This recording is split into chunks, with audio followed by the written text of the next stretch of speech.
So my dear friends, I am here to explain physics in detail so it will be easy to crack IIT, JEE, NEET and AIMS type of competitive examination and board too. I will solve n number of problems in this channel, Physics with Junaid. So I am starting chapter number 1 of NCERT Physics 11, that is nothing but physical world. Under this chapter, what we will study? What is science? What is physics? What are the thrust areas in physics? What is the scope of physics? What are the fundamental forces? Each and everything we will see in detail. So I am starting with science. What is science? The word science come from scientia. Scientia से बना science. Scientia से बना science. Scientia एक Latin language का word है, उसका मतलब है टू नो, मालूम करना. क्या मालूम करना? नेचुरल फेनोमेना, डीप और डिटेल में मालूम करना ही वही सब्जेक्ट का तो नाम है साइंस. और वो मालूम क्यों करना डीप और डिटेल में, क्यों मालूम करना? आखिर मॉडिफाई करने के लिए, प्रेडिक्ट करने के लिए, फ्यूचर प्रेडिक्ट करने के लिए और कंट्रोल करने के लिए फेनोमेना. इसलिए ही तो हमें IMD आपको पता ही होगा, इंडियन मेट्रोलॉजिकल डिपार्टमेंट ने ओडिशा और वेस्ट बंगाल को अभी रिसेंटली ही मई में वार्निंग इशू कर दिया था कि आपके पास ट्रॉपिकल साइक्लोन आने वाला है, आपकी तबाही मचाने वाला है. तो वहां से 8 लाख लोगों को निकाल दिया गया. IMD के पास कभी साइंस ना होता, ये ना फोरकास्ट कर पाता कभी, तो इसलिए ही तो बोलते हैं साइंस इतना इंपॉर्टेंट है कि वो फ्यूचर मालूम कर सकता है, वो फोरकास्ट कर सकता है. अगर कभी ये मालूम ना होता और ये वार्निंग इश्यू ना करता तो बोलिए 8 लाख लोगों की मौत हो जाती, नहीं हो जाती, वहां की प्रॉपर्टीज उनकी चले जाती, नहीं चले जाती. इसलिए ही तो साइंस बहुत इंपॉर्टेंट है. देखिए साइक्लोन आना ये भी एक नेचुरल फेनोमेना है. तो देखिए नेचुरल फेनोमेना बहुत जगह हो रहे हैं, जिनमें से जो हमारे इंटरेस्ट में है हम वो पढ़ते हैं. नेचर में तो हो ही रहा है, और कहाँ हो रहा है? केमिकल्स में भी हो रहा है, और कहाँ हो रहा है? लाइफ में भी हो रहा है. तो देखिए नेचर में हो रहा है अर्थक्वेक का आना, अर्थक्वेक की वजह से वोल्केनिक इरप्शन होना, सुनामी का आना, ये सब चीज हम इसमें पढ़ेंगे. रिवर का कैसे फ्लो होना, क्यों फ्लो होना, ये मार्कर का क्यों गिरना, ये सेब का क्यों गिरना, ये हर एक चीज हम डिटेल में पढ़ेंगे. वही तो सब्जेक्ट का नाम है, वही तो सब्जेक्ट का नाम है फिजिक्स. फिजिक्स फिजिक्स कहां से बना? फ्यूजिस से बना. फ्यूजिस फ्यूजिस ये ग्रीक लैंग्वेज का शब्द है. जैसा लैटिन लैंग्वेज का साइंटिया शब्द है, साइंटिया से साइंस बना, वैसे ही ग्रीक लैंग्वेज का फ्यूजिस शब्द है, वहां से फिजिक्स बना. फिजिक्स क्या कहता है? Study of nature by scientific method. Scientific method.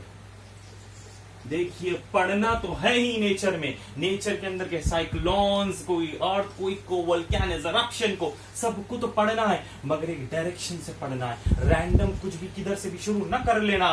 Scientific method है, साइंटिफिक प्रोसीजर है, वो प्रोसीजर को अपना कर जो सब्जेक्ट और नेचर को पढ़ा जाता है, वो ही सब्जेक्ट का नाम हम क्या देते हैं? फिजिक्स देते हैं.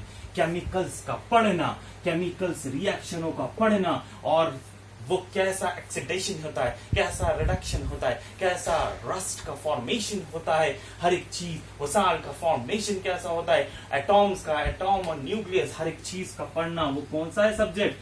केमिस्ट्री. केमिस्ट्री.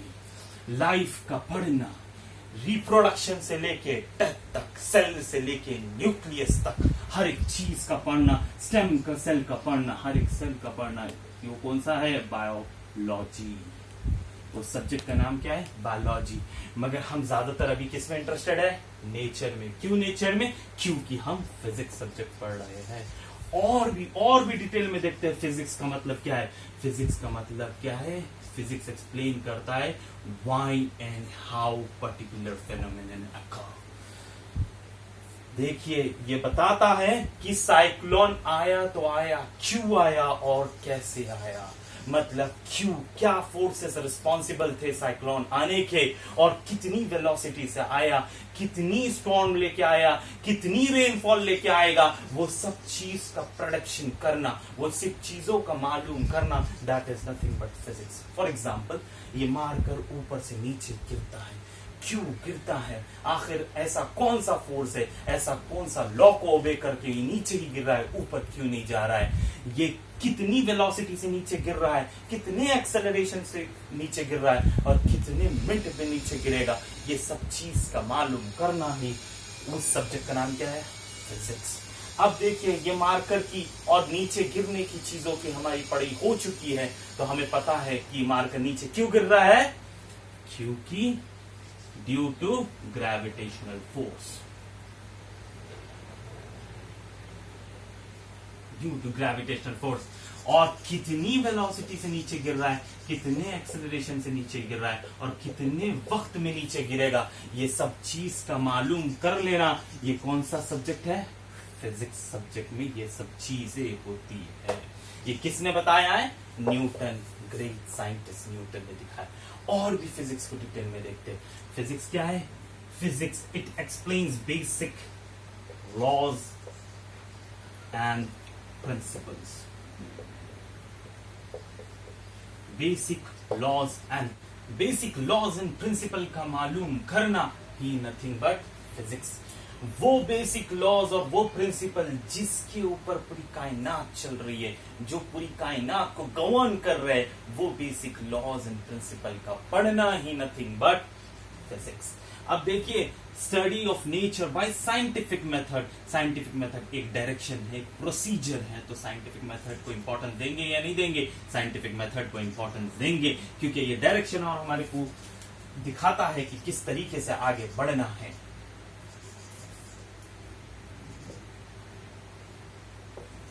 साइंटिफिक मेथड, सबसे पहले साइंटिफिक मेथड में क्या देखेंगे, ऑब्जर्वेशन देखेंगे हम। ऑब्जर्वेशन, टू सी, देखना। कोई भी फेनोमेना नेचुरली हो रहा है, नेचर में जो भी फेनोमेना आ रहा है उसे कॉन्स्टेंटली देखना, उसके ऊपर दिमाग लगाना, that is nothing but observation. बिना देखे हम दिमाग लगा नहीं सकते हैं, फिर वो दिमाग लगाए बाद कहाँ आना, कंट्रोल एक्सपेरिमेंट करना। कंट्रोल एक्सपेरिमेंट करना मतलब क्या करना, वो जो चीज नेचुरली हुई है उसी चीज को अपने लैब में रिपीट करना। देखिए, न्यूटन ने क्या किया था, न्यूटन को सेब गिरता हुआ देखा, नेचुरल फेनोमेना हुआ, तो उसने अपने लैब में जाकर कंट्रोल एक्सपेरिमेंटेशन किया, बार बार फेंकता और फिर देखता ये नीचे ही क्यों जा रहा है, ये ऊपर क्यों नहीं जा रहा है, वो कौन सा फोर्स है उसके ऊपर अप्लाई हो रहा है, वो क्या चीज है जिसकी वजह से ये नीचे जा रहा है, वो देखना और मालूम करना ही क्या है, कंट्रोल एक्सपेरिमेंटेशन। फिर रीजनिंग करने, सोचना शुरू किया। किस तरीके से सोचना शुरू किया, क्वांटिटेटिव रीजनिंग और क्वालिटेटिव रीजनिंग, क्वांटिटेटिव रीजनिंग और क्वालिटेटिव रीजनिंग। क्वालिटेटिव रीजनिंग बोले तो ये क्या क्वालिटी है जिसकी वजह से ये मार्कर, ये पेन, ये हर एक मटेरियल नीचे जाता है, उसने मालूम किया और उसने देखा तो उसको मिला कि मास एक कॉमन सब में है, मतलब वो उसकी क्वालिटी है, क्वालिटी। क्वांटिटेटिव, इस मार्कर को समझो, वेरिएशन, हाइट के वेरिएशन के हिसाब से वो फोर्स जो नीचे से आ रहा है, जो पुल कर रहा है, हर एक चीज को नीचे गिरा रहा है, वो चेंज हो रहा है। देखिए, उन्होंने हर एक चीज को अपनी अलग अलग हाइट पर फेंक कर देखा, उन्होंने ये चीज को रियलाइज किया और रीजन किया कि जितने नीचे से फेंको उतना फास्ट चले जाता है और जितने ऊपर से फेंको उतना वक्त लगता है। तो ये वेरिएशन, तो उन्होंने क्या किया, डबल, कभी ये 5 फीट से फेंका जा रहा है तो 10 फीट पे से फेंका तो 4 गुना बार कोई फोर्स उसके ऊपर कम होता है, मतलब 4 टाइम्स लेस स्पीड से जाता है या लेस फोर्स रखता है उस पे। तो ये न्यूमेरिकल वैल्यू का देना ही nothing but quantitative reasoning, quantity बता रहा है, और क्वालिटेटिव रीजनिंग उसका मास है। तो देखिए उन्होंने ये तो समझ में आ गया, कहीं मास और कहीं हाइट, कहीं मास और कहीं हाइट, दुगना करने से 4 बार फोर्स कम हो रहा है, तो ये दोनों को मालूम कर लिया, मगर अरेंज नहीं करा है। तो फिर उन्होंने क्या करना शुरू किया, mathematical modelling. Mathematical modelling, mathematical modelling बोले तो फॉर्मूला बनाना, फॉर्म्यूला बनाना, मतलब कौन किसके वजह से रिस्पॉन्सिबल है, कौन सी चीज किसकी वजह से रिस्पॉन्सिबल है। मतलब जो फोर्स जमीन लगा रही है एक मार्कर के ऊपर या सेब के ऊपर, वो कैसा लगा रही है, m1 m2 अपॉन r का स्क्वायर। देखिए force inversely proportional to the height, मतलब जितनी ऊपर लेके जाओगे उतना कम फोर्स लगेगा, और जितनी कम नीचे लेके जाओगे उतना ज्यादा फोर्स लगेगा। पहले ही उन्होंने बता दिया था, किसमें बता दिया था, क्वांटिटेटिव रीजनिंग में। फिर क्वालिटी, मास भी डिपेंड है कहीं तो कहीं, तो जब मास का बढ़ना, ये डायरेक्टली प्रोपोर्शनल है, फोर्स मास से डायरेक्टली प्रोपोर्शनल है। m1 जो चीज फेंक रहे हैं, m2 पूरा अर्थ का मास, ये दोनों के दरमियान फोर्स लग रहा है। और ये वाली चीज कैसी है, डायरेक्टली प्रोपोर्शनल। जितना बड़ा मास फेंकोगे उतनी फास्ट नीचे जाएगा, जितना छोटा फेंकोगे उतने हल्के से और हल्लू जाएगा। ये इन्होंने फॉर्मूला भी दे दिया। फिर फॉर्मूला दिए बाद क्या होता है, प्रेडिक्शन होता है। प्रेडिक्शन, प्रेडिक्शन बोले तो फ्यूचर मालूम करना, कोई भी चीज का फ्यूचर मालूम करना। देखिए जब फोर्स निकल गया तो बोलिए आप वेलोसिटी निकाल सकते हैं गिरने की, इसके ऊपर का वक्त निकाल सकते हैं, v = u + at के फॉर्मूले से, आप पैरामेट्रिक इक्वेशन से हर एक चीज आगे की निकाल सकते हैं। तो प्रेडिक्शन मैं ये बता दूंगा, अगर तुम ये वाला मार्कर ले जाके 100 फीट 1000 फीट के ऊपर से भी फेंकोगे तो इसके ऊपर कितना फोर्स लगेगा, कितने वक्त में नीचे आएगा, कितनी वेलोसिटी से आएगा, कितने एक्सेलरेशन से आएगा, इसका मूवमेंट कैसा होगा, हर एक चीज मैं पहले ही बता दूंगा। इस मार्कर का गिरने का फ्यूचर मैं बता दूंगा। तो वही तो हुआ प्रेडिक्शन। तो कभी ये प्रेडिक्शन कर लिया मैंने, समझ लो 100 फीट पर से तुम फेंकोगे तो 10 सेकंड में आएगा ये मार्कर, मैंने प्रेडिक्ट किया, मैंने फ्यूचर प्रेडिक्ट किया। तो ये चीज को वेरिफिकेशन होगा कि नहीं होगा, वेरिफिकेशन होगा कि असल में सच में ये मार्कर 10 सेकंड में आएगा क्या। फिर फेंक कर देखा जाएगा और फिर वो टेंस टू कभी 10 सेकंड के आसपास ये मार्कर 100 फीट पे से गिर रहा है एक्चुअल प्रैक्टिकल में, तो फिर हम कह देंगे कि वे जिस वे में न्यूटन ने सोचा था कि मास के ऊपर और हाइट के ऊपर और ग्रेविटेशनल कांस्टेंट के ऊपर एक फोर्स लग रहा है इस मार्कर या कोई भी चीज के ऊपर, मतलब न्यूटन का सोचना बिल्कुल सही था, बिल्कुल सही था। अगर कभी ये वक्त का वेरिएशन हो रहा है, वेलोसिटी का जो मैंने निकाला हो थ्योरेटिकल और उसमें बहुत ज्यादा वेरिएशंस आ रहे, तो मैं बोल दूंगा तेरी गलत, तेरी बात भी गलत, तेरी दिखाने का और सोचने का तरीका भी गलत, जा या तो फिर फॉर्मूला को मैनिपुलेट कर या फिर से स्टडी जीरो से शुरू कर दो, ये बोलना। तो देखिए वेरिफिकेशन इंपॉर्टेंट है कि नहीं है। अगर फाल्सिफिकेशन, वेरिफिकेशन हो गया तो मतलब सही, फाल्सिफिकेशन हो गया तो मतलब गलत, सोचने का तरीका गलत। देखिए एक इंपॉर्टेंट बात बताता हूं, ये सन है, इसकी रेज आती है जमीन पर। न्यूटन ने कहा रे के फॉर्म में, एरो के फॉर्म में नीचे लाइट आती है, सन की लाइट आती है, ये न्यूटन का मानना और न्यूटन का कहना था। फिर बाद में हाइजेंस ने कहा कि वेव के फॉर्म में आती है। फिर आइंस्टाइन ने कहा फोटोन के फॉर्म में, पैकेट्स, एनर्जी के पैकेट्स फेंक कर आपको दिए जाते हैं, जमीन पर आते हैं। न्यूटन ने कहा रे के फॉर्म में, हाइजेंस ने कहा वेव के फॉर्म में, आइंस्टाइन ने कहा फोटोन और पैकेट्स, एनर्जी के पैकेट्स के फॉर्म में नीचे जमीन पर आती हैं। तो बोलिए फिर बाद में ये देखा गया कि लाइट फोटोन पैकेट के फॉर्म में भी आती है और वेव के फॉर्म में भी आती है, तो मतलब लाइट को दोनों प्रॉपर्टी है, बोथ प्रॉपर्टीज है। मतलब सालों ना सालों तक हम ये सोचते थे कि लाइट रे के फॉर्म में आती है, फिर बाद में मालूम पड़ा कि वो वेव और फोटोन एनर्जी के फॉर्म में आ रही है। तो मतलब न्यूटन की बात क्या हो गई, गलत। मतलब nothing in science is final, ये कंक्लूजन हमें मिलता है, नथिंग इज फाइनल।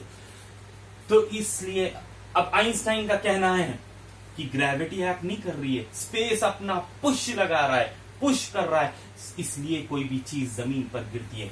और मटेरियल भी अपना पुश ऊपर की तरफ लगा रहा है, मगर स्पेस का पुश ज्यादा है करके कोई भी चीज नीचे गिरती है। मगर ये थ्योरी अभी प्रूफ नहीं हुआ, साइंटिफिक मेथड के थ्रू प्रूफ नहीं हुआ। अगर ये हो जाए, आगे जिंदगी में हो जाए, तो फिर हम मान लेंगे कि न्यूटन का जो अभी तक के ये फॉर्मूला से पढ़ते आ रहे थे, F = G m1m2/r², ये क्या हो गया, गलत। अब फिर पूरे रूल्स रेगुलेशंस चेंज हो जाएंगे। और ये आइंस्टाइन ने कहा, Einstein pioneer of modern physics, modern physics quantum physics का पॉइनर है, जिसने मॉलिक्यूलर लेवल पे माइक्रो फिजिक्स जिसने पढ़ा है, that is nothing but Einstein.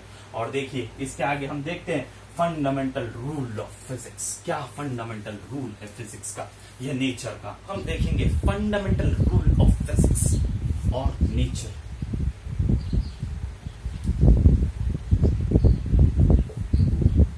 Fundamental rule क्या है यूनिवर्स का, एवरी प्रोसेस और phenomenon occur in nature to attain minimum energy state। जो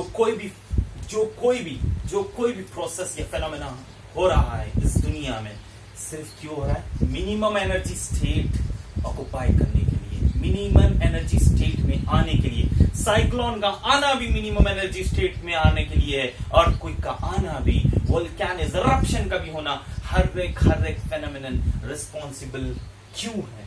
फंडामेंटल रूल क्या बोल रहा है, every process of phenomenon occur in nature to attain minimum energy state. देखिए हम खड़े हैं तो दिल कहता है बैठ जाए, बैठे हैं तो दिल कहता है लेट जाए। इस तरीके से हम हमारी एनर्जी क्या कर रहे हैं, कम से कम यूटिलाइजेशन कर रहे हैं। मिसाल के तौर पे देख लीजिए एक रिएक्शन, एक बीकर लेते हैं, एक बीकर ले,